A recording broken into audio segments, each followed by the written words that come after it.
We've just gotten state approval for 2 projects. One is the building of a new library learning complex, and then the renovation of our current Kimbel Library.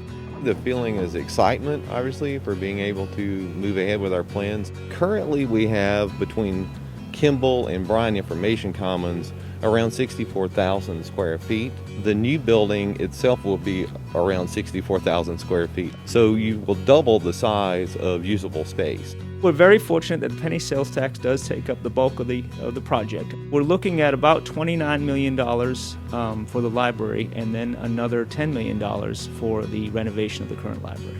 We're hoping to have the new library learning complex building available for the fall 2023 academic year. And then the renovation of Kimbel should follow quickly behind. We do a lot of surveys and questionnaires to students. They want more space and better spaces for their study.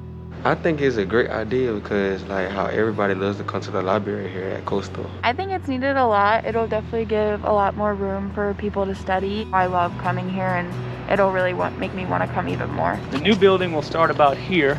The library learning complex will be placed on what we call the Kearns lot. That corner of campus will become a very intense pedestrian space. Kimbel Library was built in the 1970s for a much smaller institution. The ability to have a new space that's purpose-built with technology integrated is going to be very exciting. The library is really a key element in a modern university. If you take out the pandemic, the libraries themselves are seeing sort of a renaissance. The typical library today, and especially at Coastal, is very exciting, vibrant, lively, and that's what we're looking to replicate in the new building. We're very proud that we're going to be able to move into the right place with our facilities.